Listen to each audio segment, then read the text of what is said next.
नमस्कार, आप देख रहे हैं प्राइम न्यूज का डिजिटल प्लेटफॉर्म और आपके साथ मैं हूं प्रीति। आज हम संसद को लेकर बड़ी चर्चा करने वाले हैं। संसद से जुड़ी हुई बड़ी खबर मैं आपको यहां पर बताने के लिए आई हूं, क्योंकि देखिए आप सबको मालूम होगा या फिर आप लोगों में से बहुत से लोग ऐसे हैं जिनको याद नहीं होगा, लेकिन मैं फिर भी बता देती हूँ। कल 13 दिसंबर 2023 था, यानी संसद भवन पर जो हमला किया गया था उसकी 22वीं बरसी थी। तो कल वहीं जब संसद के शीतकालीन सत्र की कार्यवाही चल रही थी तो एक बेहद ही हैरान कर देने वाली तस्वीर सामने आई, जिसके कारण पूरे संसद भवन में अफरा तफरी का भी माहौल कायम हो गया और दूसरी तरफ एक चिंता का भी विषय हो गया और सुरक्षा व्यवस्था को लेकर कई सवाल संसद भवन पर खड़े किए जाने लगे। चूंकि देखिए संसद भवन वो जगह है जहां दुनिया भर की हाईटेक सिक्योरिटी वहां पर लगाई जाती है, चूंकि वहां पर पीएम मोदी से लेकर तमाम सांसद वहां पर मौजूद होते हैं, सत्र की कार्यवाही की जाती है, शीतकालीन सत्र की कार्यवाही हो रही है।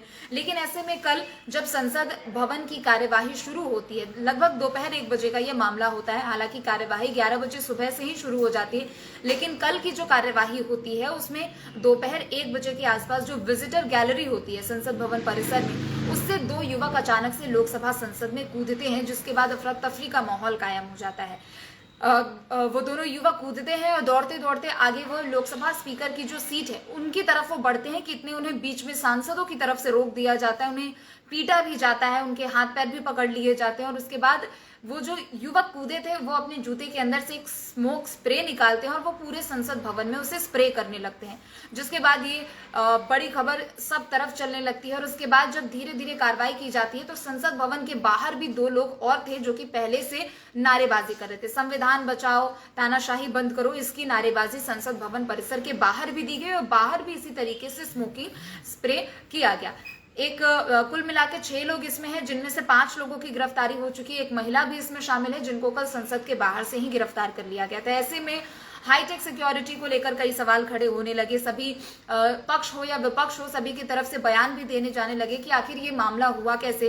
कुछ लोगों का कहना है कि ये किसी सांसद के गेस्ट बताए जा रहे हैं, बीजेपी सांसद मैसूर के बताए जा रहे प्रताप सिन्हा, उनके रेफरेंस से ये गेस्ट अंदर आते हैं और ये अफरा तफरी वाली स्थिति कायम होती है। उसके बाद विपक्ष की भी तरफ से हाईटेक सिक्योरिटी को लेकर सवाल खड़ा किया जाता है कि जब नए संसद भवन का उद्घाटन किया जा रहा था तो इसे सुरक्षा के दृष्टिकोण से अभेद किला बताया जा रहा था। आखिर फिर ऐसी घटना क्यों होगी और इस पर सरकार को जवाब देना चाहिए। गृह मंत्रालय की तरफ से एसटीएफ का भी गठन कर दिया गया है, स्पेशल टास्क फोर्स का गठन कर दिया गया है। अब गृह मंत्रालय की भी तरफ से यानी अमित शाह की तरफ से इस मामले पर लोकसभा और राज्यसभा में जवाब देने की भी मांग विपक्ष की तरफ से की जा रही है। फिलहाल एसटीएफ टीम का गठन हो चुका है जो कि जांच पड़ताल करने वाले, और साथ ही जिन 5 लोगों को पकड़ा गया है उनमें से यूपी के भी एक आरोपी शामिल है जिसका नाम सागर शर्मा है।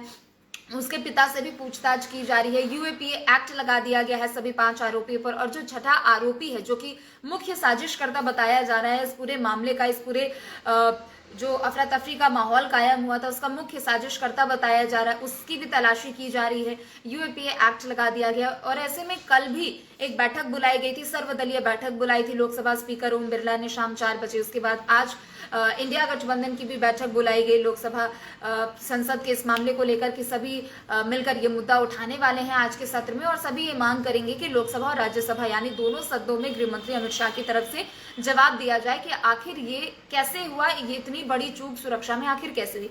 पीएम मोदी ने भी बैठक बुलाई है और पीएम मोदी ने भी जब बैठक बुलाई तो उसमें भी पीएम मोदी ने भी इसी पर लेकर चर्चा की है। हालांकि लोकसभा और राज्यसभा की जो कार्यवाही है वो 2 बजे तक के लिए स्थगित कर दिया गया है और साथ ही इस दौरान 8 पुलिस कर्मियों को भी निलंबित कर दिया गया, यानी जो सुरक्षा को लेकर वहां पर तैनात किए जाते हैं कर्मी, उनमें से भी 8 को निलंबित कर दिया गया है। सूत्र हालांकि अभी तक यही बताते हैं कि उनको निलंबित कर दिया गया, क्योंकि वो जो 8 कर्मी थे उनकी ड्यूटी उस टाइम लोकसभा संसद के विजिटिंग गैलरी तरफ ही लगाई गई थी। लेकिन आखिर वो कैसे दोनों युवक सदन के अंदर घुसे, इतनी स्थिति कैसे पैदा हुई, इस पर लेकर जांच प्रक्रिया जारी। और चलिए फिलहाल के लिए इतना ही, बाकी खबरों के लिए आप देखते रहें प्राइम न्यूज। नमस्कार।